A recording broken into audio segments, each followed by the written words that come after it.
আসসালামু আলাইকুম, ওয়েলকাম করছি রিয়াসাদ আজিম। ভিন্ন ধর্ম মতাদর্শের যারা শুনছেন সবার প্রতি আন্তরিক কৃতজ্ঞতা। এই মুহূর্তে আমি দাঁড়িয়ে উইথ দ্য ব্রেকিং নিউজ। আপনারা সবাই প্রায় আমার গালিগালাজ করেন, আমি যে কথা বলি সেটা ঘটে না। এবং সবশেষ যে রিস্কটা নিয়েছিলাম সবার আগে বাংলাদেশের প্রথম কন্টেন্ট ক্রিয়েটর হিসেবে, আমি যে নিউজ আপনাদের সাথে শেয়ার করেছিলাম সেটা হচ্ছে বাংলাদেশ ক্রিকেট বোর্ডে নাজমুল হাসান পাপনের পদত্যাগ নিশ্চিত এবং সেখানটায় নতুন সভাপতির দায়িত্ব নিতে যাচ্ছেন ফারুক আহমেদ। এই নিউজ করার পর ফারুক আহমেদ নিজেই আসলে প্রেসারে পড়ে গিয়েছিলেন। তার সাথে আমার যখন কথা হচ্ছিল, এখন তো তিনি হয়ে গেছেন অফিসিয়ালি, শুধু একটা কথাই বলেছেন, রিয়াসাদ তুমি এত অ্যাডভান্স করে ফেলো। উনি একটা ওনার টান রয়েছে, স্পেশাল টান রয়েছে ফারুক ভাই, দোয়া করো যেন সবকিছু ঠিকঠাক থাকে। হ্যাঁ, তো ফারুক ভাই আমাকে কনফার্ম করার আগে আমি সেই নিউজটা করে ফেলেছিলাম। রিস্ক ছিল, মোটামুটি 1005 গালি, 1010 ডিসলাইক এবং কিছু সাবস্ক্রাইবার কিংবা ফলোয়ার হারানোর একটা সংখ্যা ছিল, কিন্তু করেছিলাম।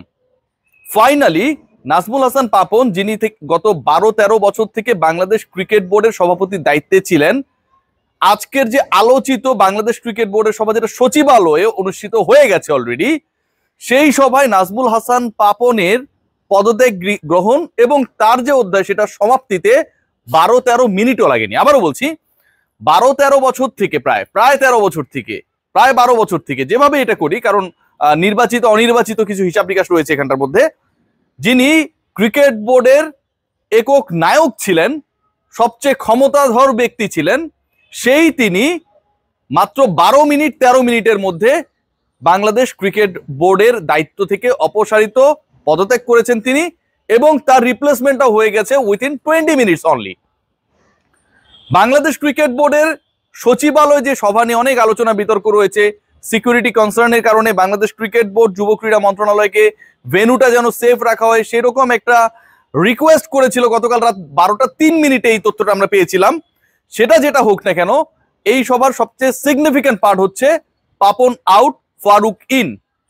ফারুক আহমেদ, যিনি বাংলাদেশের আলোচিত ক্যারেক্টার, এক্স ক্যাপ্টেন ছিলেন, আবাহনীর ক্যাপ্টেন ছিলেন, ন্যাশনাল টিমের আবাহনীর ক্যাপ্টেন্সির বাইরে ফারুক আহমেদ বিমানের হয়ে একটা বড় সময় খেলেছেন, মানে খেলোয়াড়ি জীবনটা তার বেশ রঙিন আমরা বলতে পারি।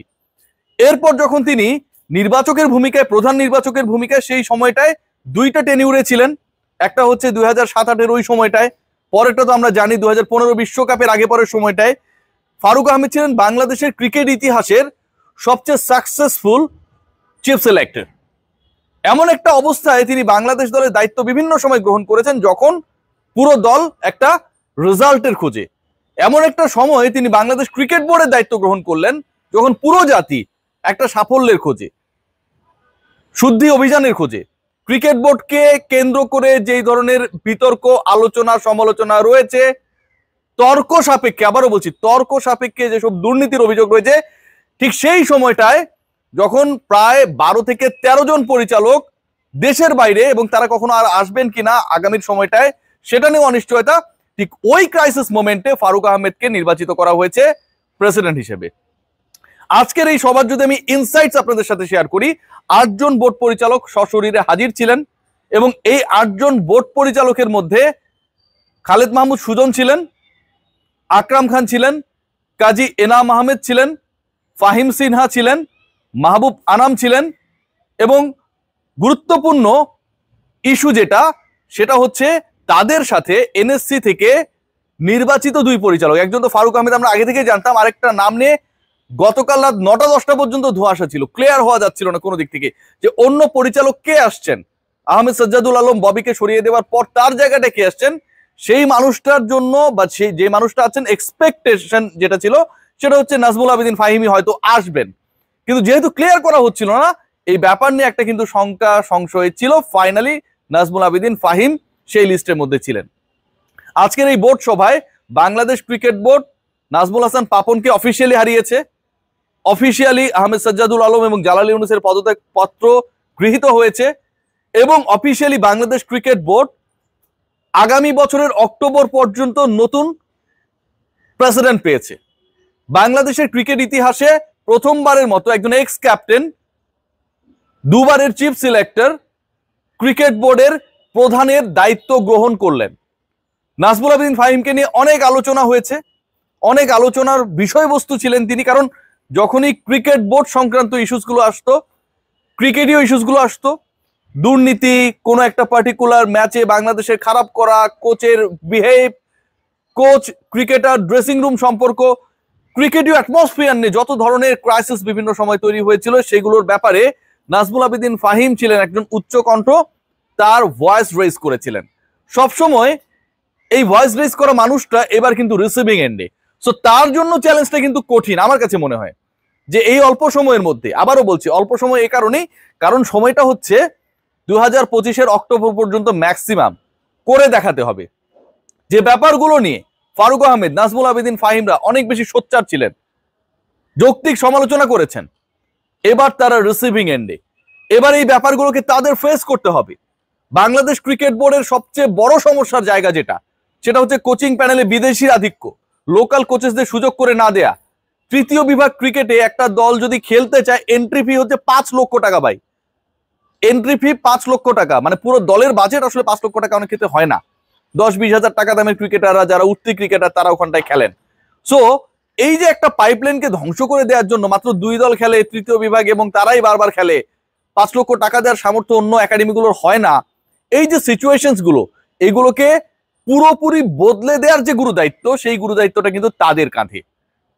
8 জন পরিচালক উপস্থিত ছিলেন এবং খুব ইন্টারেস্টিং পার্ট যেটা, ফারুক আহমেদ যেদিন প্রেসিডেন্ট হলেন সেদিন আকরাম খান, খালেদ মাহমুদ সুজন, তারা দুজন সাবেক ক্যাপ্টেনও কিন্তু সেখানটায় ছিলেন। তারাও কিন্তু তাদের শতভাগ সমর্থন জানিয়েছেন ফারুক আহমেদের প্রতি। সো ফারুক আহমেদের এখনকার দায়িত্বটা আমার কাছে মনে হয় এটা খুব অন্যরকম হতে যাচ্ছে, কারণ তাকে এখন সবাইকে নিয়ে কাজ করতে হবে। ক্রিকেট বোর্ডের এই কমিটি তো আর ভাঙছে না, ক্রিকেট বোর্ডে তো আর কোনো অ্যাডহক কমিটি হচ্ছে না যেটা 8-10 সদস্যের তারাই চালিয়ে নেবে। যেহেতু ক্রিকেট বোর্ড ভাঙেনি, যেহেতু আইসিসি রুলস ব্রেক করা হয়নি, বিসিবি তার নিয়মের মধ্যে থেকে যে যুব ক্রীড়া মন্ত্রণালয় হস্তক্ষেপ করেনি, প্রত্যেকটা জিনিস যেহেতু পজিটিভ, সো যাদের বোর্ডে এই মুহূর্তে এন্ট্রি হলো ফারুক আহমেদ, নাজমুল আবেদিন ফাহিমের, তারা কিন্তু তাদের শত্রু না।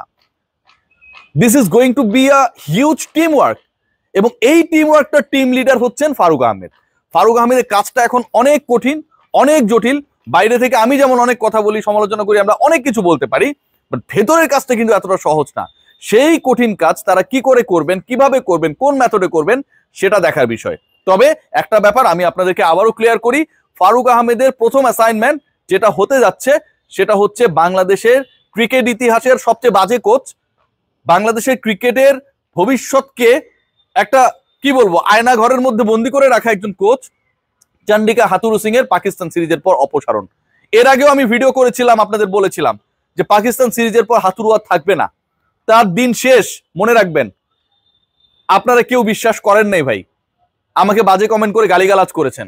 ফারুক আহমেদ প্রেসিডেন্ট হবে আমি বলেছিলাম, আপনারা কেউ বিশ্বাস করেননি, আজকে সেটা হয়ে গেছে। হাথুরু সিংও চলে যাচ্ছেন, গামিনী ডি সিলভা বেশি দিন টিকবে না। এবং লিখে রাখুন যদি রাজি থাকেন, Mohammad Salahuddin is going to take the charge of Bangladesh national team.